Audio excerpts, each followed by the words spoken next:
ఆంధ్రప్రదేశ్ వైపు తలెత్తి చూసేలా చేశాయి. దాన్ని బాహుబలి ఒప్పందంగా పేర్కొనవచ్చు. ప్రపంచ పెట్టుబడులకు గమ్యస్థానం ఆంధ్రప్రదేశ్ అని ఆ ఒప్పందం రుజువు చేసింది.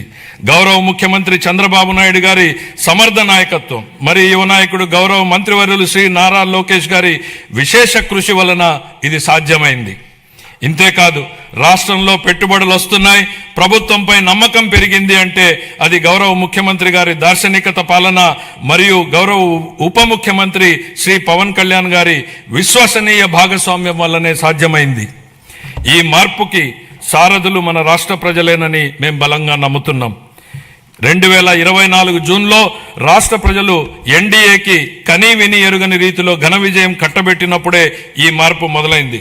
ప్రజలు మాకు వేసిన ప్రతి ఓటు వెనుక వారి ఉద్దేశం బలంగా స్పష్టమైంది. ప్రజలు వారితో పాటు వారి పిల్లలకు సురక్షితమైన బంగారు భవిష్యత్తు కోసమే ఎన్డీఏని అధికారంలోకి తెచ్చారు. గత ప్రభుత్వం పారిశ్రామికవేత్తల్ని, పెట్టుబడిదారుల్ని రాష్ట్రం నుంచి తరిమేసింది. 2019-24 మధ్య అప్పటి పాలకుల నుంచి ఎదురైన చేదు అనుభవాలతో పెట్టుబడిదారులు రాష్ట్రానికి రావాలంటేనే భయపడిపోయారు. పెట్టుబడులు రాకపోవడం, ఉన్న పరిశ్రమలనే మూసివేయడంతో నిరుద్యోగం తాండవించింది. కూటమి అధికారంలోకి వచ్చాక ఈ 20 నెలల్లో పరిస్థితులు పూర్తిగా మారాయి. పెట్టుబడిదారులకు దేశంలో అత్యంత అనుకూలమైన పరిస్థితులు ఇప్పుడు మన రాష్ట్రంలో ఉన్నాయి. దేశ జనాభాలో కేవలం 4.2% వాటా మాత్రమే ఉన్నప్పటికీ ఆంధ్రప్రదేశ్ ఇప్పుడు పెట్టుబడుల్ని ఆకర్షించడంలో మిగతా రాష్ట్రాలని వెనక్కు నెట్టింది.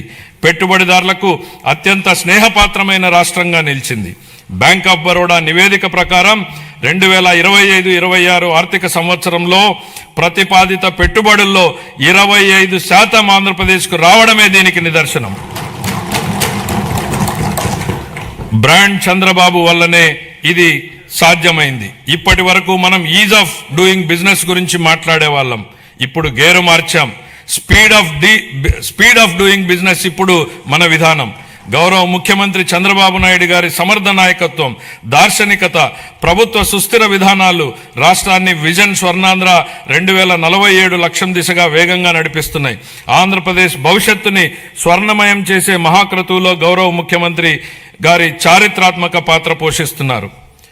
తాను నాటిన చెట్ల నీడలో తానెప్పటికీ కూర్చోలేనని తెలిసినా భావి తరాల కోసం చెట్లు నాటే వ్యక్తే జీవితం యొక్క నిజమైన విలువలను అర్థం చేసుకున్నాడు అన్న విశ్వకవి గురుదేవులు శ్రీ రవీంద్రనాథ్ ఠాగూర్ గారి మాటల్ని ఇక్కడ నేను ఉటంకిస్తున్నాను. గౌరవ ముఖ్యమంత్రి ఈ భావనకు అసలైన ప్రతిరూపం. ఆయన కేవలం దూరదృష్టి గల నాయకుడు మాత్రమే కాదు, దాన్ని సాకారం చేయగల దక్షత కలిగినటువంటి నాయకుడు. తన దార్శనికతతో అమలు చేస్తున్న విధానాలు భావితరాలకు మేలు చేస్తాయన్న దృఢ విశ్వాసంతో వాటి సాధనకు అహర్నిశలు నిస్వార్థంగా కృషి చేస్తున్న గొప్ప నాయకుడు. సమాజ క్షేమం కోసం 365 రోజులు అవిశ్రాంతంగా ఒక తపస్సులాగా పనిచేస్తున్నారు.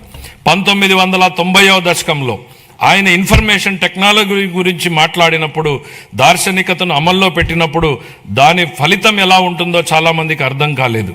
కానీ అప్పటి యువత దాంతో ప్రయోజనం పొంది జీవితంలో పురోగమించడమే కాకుండా ప్రపంచవ్యాప్తంగా అవకాశాలని అందిపుచ్చుకుని సత్తా చాటారు. అప్పుడు ఆయన అమలు చేసిన సంస్కరణలు, తీసుకున్న విప్లవాత్మక నిర్ణయాలతో వెలిగించిన దీపం లక్షలాది జీవితాల్లో వెలుగు నింపింది. నేడు ఆయన విజయగాథను ఆయనే పునరావృతం చేస్తున్నారు. కానీ ఇప్పుడు మరింత గొప్ప దూరదృష్టితో, మరింత సమున్నత లక్ష్యంతో కొత్త చరిత్రను లెక్కించబోతున్నారు. భవిష్యత్తును అంచనా వేసేందుకు ఉత్తమ మార్గం దాన్ని సృష్టించడమే అన్న సూక్తిని బలంగా నమ్మే వ్యక్తి. ముఖ్యమంత్రి గారు deep tech, AI, quantum computing వంటి ఆధునిక టెక్నాలజీలు ప్రతి కుటుంబం నుంచి ఒక ఎంటర్ప్రెన్యూర్ వంటి విధానాలు కేంద్రంగా ఆయన ఇప్పుడు రాష్ట్రాన్ని సరికొత్త శకంలోకి నడిపిస్తున్నారు. ఆయన మార్గదర్శకత్వంలో ఏపీ వెల్త్ ఫండ్ను ప్రారంభించబోతున్నాం. రాబోయే రోజుల్లో అది Norway, UAE sovereign wealth funds లా విస్తృతమై మొత్తం రాష్ట్రాన్నే నడిపించడానికి సరిపోవచ్చు. నాతో సహా ఈనాటి సమాజానికి ఈ టెక్నాలజీల ప్రాముఖ్యత అర్థం కాకపోవచ్చు. కానీ ఆయన ఐటీ రంగంలో చూపిన చొరవ వల్ల 1990లో నాటి యువతరం లబ్ధి పొందినట్టే ఈనాటి యువత కూడా ఏఐ, డీప్ టెక్, క్వాంటమ్ టెక్నాలజీతో భవిష్యత్తు ఖచ్చితంగా లబ్ధి పొందుతుంది. ఆర్థిక వనరుల పరంగా మనం ఇప్పటికీ సంక్షోభం నుంచి పూర్తిగా బయటపడలేదు. పరిస్థితులు అంత సానుకూలంగా లేవు. గత ప్రభుత్వం మిగిల్చిన ఆర్థిక అస్తవ్యస్త పరిస్థితుల్ని అధిగమించే క్రమంలో ఇప్పటికీ అనేక సవాళ్లను ఎదుర్కొంటున్నాం. కానీ రాష్ట్ర అభివృద్ధి సంక్షేమానికి సంబంధించి మా లక్ష్యాల్లో మార్పు లేదు. మా సంకల్పం చెక్కు చెదరలేదు. మా ప్రయాణాన్ని స్థిరంగా కొనసాగించేందుకు ప్రధాని నరేంద్ర మోడీ నుంచి అమూల్యమైన మద్దతు సహకారం లభిస్తున్నాయి. ఆయనకు కృతజ్ఞతలు తెలియజేస్తున్నాం.